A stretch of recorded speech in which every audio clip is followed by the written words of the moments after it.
Bonjour à tous et bienvenue pour ce nouveau test. Aujourd'hui on va parler de Ifiman, et ça faisait déjà pas mal de temps, et on va parler du Ifiman Ananda Nano, qui était présent sur le salon Audio Video Show, donc j'espère que certains d'entre vous ont pu le tester. Et sinon, pour ceux qui seraient fans d'Ifiman, j'avais déjà testé quelques casques chez eux, notamment le Deva Pro, qui m'a accompagné pas mal de temps, et bon grâce à Ifiman du coup, eh bien ça va changer un petit peu, puisque celui-ci va devenir un peu celui du quotidien, tellement il est très bien. Il est vendu aujourd'hui environ 450 €. Si jamais vous êtes intéressé et que vous voulez soutenir la chaîne, vous avez le lien en description comme d'habitude. Et c'est donc un casque qui m'a beaucoup plu pour beaucoup d'aspects, mais surtout un qui n'est pas forcément celui qu'on attend d'un casque ouvert, la basse. Vous allez comprendre ça, c'est parti pour le test.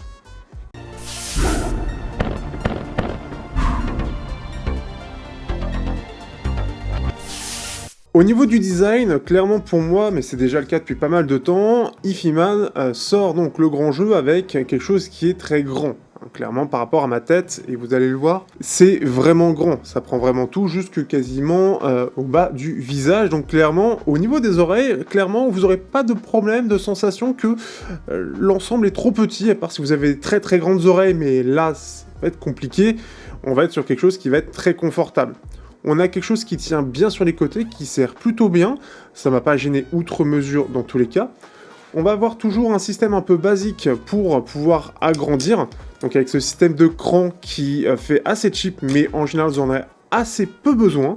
De base, ça reste assez agréable, et ce qui fait qu'on a toujours sur cet arceau pour reposer sa tête dessus, qui est très large. La finition est clairement meilleure que ce que j'ai pu connaître avec le Deva Pro, puisqu'on est clairement sur un bon qui est assez grand. Ici, on sentait que tout était dans le design, et enfin dans le son et dans le design, bon, c'était un peu plus secondaire. Ici, on a un meilleur équilibre, c'est mieux fini. Au niveau du confort, il n'y a vraiment rien à dire, c'est quand même très grand, mais il est assez reposant, il sert pas trop, et ça, c'est plutôt cool. On est sur de la connectique 3.5 mm comme ce qu'il y avait avant. Là où sur le Deva Pro, on ne pouvait utiliser qu'un seul câble de 3.5, ici il faut bien deux sorties 3.5 pour chaque écouteur. Le petit défaut que j'aurais à dire, c'est tout de même que le seul câble fourni est en 3 mètres. Donc faut trouver de quoi le réduire pour pas qu'il traîne trop. Vous avez en plus de ça une pochette de rangement, donc ce qui fait que vous allez pouvoir le mettre en sécurité quand vous ne l'utilisez. Bon, à mon avis, vous n'avez pas trop décroché, mais ça c'est un autre problème. Et ce qui fait que la pochette en plus de ça est plutôt quali. Au-delà de ça, on a donc un casque qui, en termes sonores, on est sur du plein air. Ifiman est assez reconnu de ce point de vue-là, et c'est clairement ce qui a fait la réputation de Ifiman. Au niveau de sa signature, on est sur quelque chose de neutre à un peu chaleureux.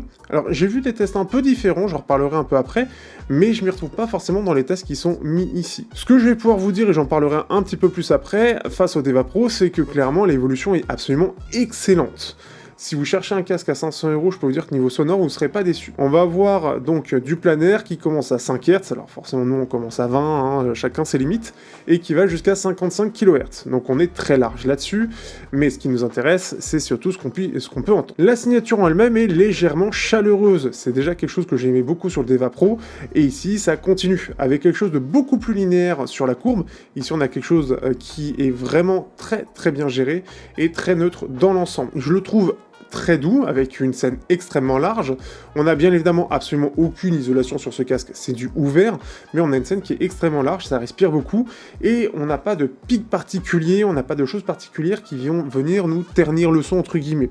On a une excellente dynamique, c'est vraiment du très très bon, ce qui fait qu'on profite pour chaque fréquence, et surtout, et ce qui m'a sauté aux yeux, et ce qui fait que je l'ai beaucoup utilisé, parce que je suis un peu dans ce moment-là, on a un côté vraiment chaleureux avec une basse qui va très bas. Une des petites choses qui m'avait un petit peu déçu avec le Deva Pro, c'est qu'au niveau de la sous-basse, ça coupait un peu, et on sentait que au niveau de la sous-basse, on n'avait pas grand-chose. Ça donnait un son un petit peu creux. Et en général, c'est souvent le cas avec des casques ouverts, où on perd un peu sur cette densité de basse, sur cette présence de la basse dans les très basses fréquences. Ici, c'est pas du tout le cas, et pour un casque à moins de 500 €, arriver à avoir ce rendu de basse, en tout cas, entre guillemets aussi peu cher, je l'avais pas encore beaucoup entendu. Et clairement, j'en ai énormément profité. Si vous voulez savoir ce que j'écoute, vous avez la playlist Wave Music. En ce moment, je suis à fond là-dessus, c'est n'importe quoi. C'est extrêmement bizarre, mais ce qui fait que ce casque le gère extrêmement bien. Je trouve qu'il est super polyvalent. Il peut aussi bien fonctionner très bien pour du classique, que pour du métal, que pour des trucs extrêmement électro, basseux, wave music, synthwave, tout ça, que voilà, il peut brasser tous les genres sans aucun problème et sans réellement de fatigue. Et ça, c'est aussi un truc qui est très très cool avec ce casque. C'est que le casque, comme il n'a pas de pic particulier, comme il n'est pas particulièrement brillant, à part dans les très très très hautes fréquences que... Bon, déjà on les entend pas très très vite en étant assez jeune, ce qui fait qu'on les entend pas réellement. Et ben en fait, on a quelque chose qui est très neutre, même un peu chaleureux, un petit peu basseux, qui fait qu'on va pouvoir en profiter pour tous les styles de musique. Avec une basse qui s'exprime bien, qui s'exprime bas, donc on en profite sur des styles électro ou même certains, donc Scaler notamment, qui utilisent des basses qui vont très très bas. Et sur un casque ouvert, bah, ça peut s'entendre quand c'est pas très très performant. Et autant, voilà, sur du classique, etc., on a quelque chose de très ample, de très clair, de très détaillé. Les voix, elles, ont parfaitement leur place, elles sont tout à fait neutres, sans être spécifiquement chaleureuses ou spécifiquement brillantes. C'est vraiment très équilibré là-dessus, et ce qui fait que je trouve que dans l'ensemble, on a une très belle neutralité, mais quelque chose de très vivant et très dynamique dans l'ensemble, ce qui fait que c'est vivant, quoi qu'il arrive, sur n'importe quel style, et je l'ai utilisé des heures et des heures. J'ai fait aussi du gaming dessus, ça marche aussi extrêmement bien pour du gaming. Par contre, là où pour certains, on pouvait avoir une petite façade ou un très léger côté, isolé, qui nous permet d'éviter quelques tout petits bruits, ici, on les entend tous. Vous avez absolument aucune isolation, tout va être perceptible autour. Je vais pouvoir maintenant vous parler rapidement du Deva Pro. Bah clairement, on n'a pas du tout la même gamme. Quand il était sorti, il était un peu plus de 300 € si je dis pas de bêtises. Aujourd'hui, on se retrouve à moins de 200, je crois. Et l'avantage étant qu'il avait une puce Bluetooth qui était fournie, qui pouvait se brancher dessus. Et il est ouvert, il a un son qui est un peu chaleureux aussi, ce que j'appréciais. Mais là, on est clairement sur totalement un autre monde. Ça n'a strictement rien à voir. On est donc sur, déjà, en termes de dynamique, c'est complètement à côté. Les détails, c'est complètement à côté aussi. Vraiment, on redécouvre ce que c'est que d'écouter la musique en ouvert.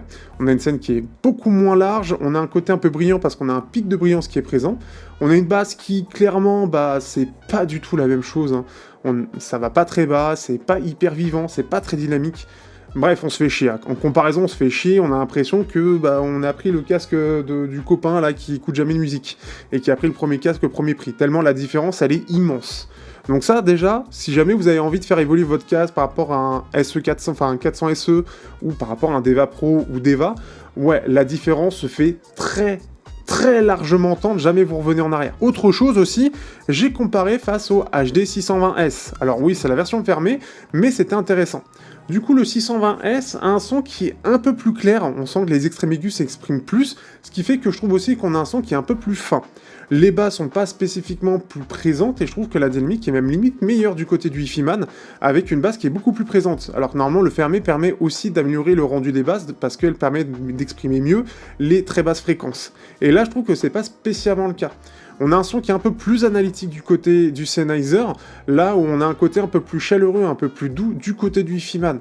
Et je trouve qu'on en profite clairement plus du côté du Hi-Fi-Man, avec, je trouve, une scène qui est plus large, une dynamique qui est un peu meilleure, un peu plus de détails, et un peu plus de dynamique globale, ce qui fait qu'il est plus polyvalent, et j'en profite plus sur des styles de type électro, métal, et wave music, qui est un peu mon truc du moment. Pour finir, que penser de ce casque? C'est un très bon casque ouvert. Il est bien fini, il fait, je trouve, vraiment joli pour un casque ouvert, et si on aime bien et qu'on est intéressé par le design Hi-Fi-Man, c'est pas forcément les plus jolis, il y en a qui sont plus réussis, plus premium, etc. Ici, ça reste plus simple, hein, puisqu'on est sur une finition entre métal et plastique, mais je trouve qu'il y a une belle évolution par rapport au Deva Pro ou les 400 SE, etc. Ça, c'est une première chose. Deuxième chose aussi, le planaire était avant très difficile à driver. Il fallait beaucoup de puissance pour en sortir le jus du planaire. Ici, c'est beaucoup plus facile. Et clairement, avec un petit Moondrop Mi-Add 5G, je me permets facilement de l'utiliser sans problème. Et ça, c'est aussi une chose extrêmement pratique, puisque vous n'avez pas forcément besoin d'un énorme DAC, mais un bon DAC USB-C, même à 100 balles, aujourd'hui les récents, sont assez puissants pour alimenter ce type de planaire tout à fait correctement, pour pouvoir en profiter pleinement. Donc ça, c'est aussi une chose qui est quand même agréable. Du coup, vous l'aurez compris, je le recommande très fortement, c'est un très bon casque. Clairement, je ne vais l'utiliser tout le temps dès que je suis chez moi, parce que simplement la qualité du son m'a vraiment complètement convaincu. C'est clairement quelque chose qui est sympathique, et j'aime beaucoup le fait que Ifiman, malgré le côté planaire, n'essaie pas forcément de faire quelque chose qui soit orienté plus sur la clarté ou du pur neutre. Le côté un peu chaleureux, un petit peu basseux, fait que ça va vraiment plaire à ceux qui veulent quelque chose de polyvalent, ou qui écoutent du métal, qui écoutent de l'électro, mais avec la qualité que peut proposer un casque Hi-Fi, ce qui est tout à fait le cas ici. Et je peux vous dire, même avec des styles complètement faits pour TikTok et toutes ces conneries, qui sont un peu chelous, eh bien ça rend extrêmement bien là-dessus, et plus ça va, plus j'en écoute dessus. Et c'est un vrai plaisir, surtout que l'avantage d'un casque ouvert aussi, c'est que ça abîme, enfin c'est pas que ça les abîme, mais ça fatigue beaucoup moins vos oreilles, et vous pouvez les écouter des heures et des heures. Un vrai gros et grand plaisir. Donc ce qui fait que déjà, merci Ifiman, hein, ça fait plaisir, et clairement je ne peux que vous le recommander. Vous avez les liens en description. Si jamais vous avez des questions ou quoi que ce soit, n'hésitez pas, ce sera avec plaisir que je vous répondrai. Mais en tout cas Ifiman, ouais, c'est vraiment un casque que je recommande totalement, de par ses qualités sonores. Sur ce, je vous dis à bientôt pour de prochains tests sur Technoid FR.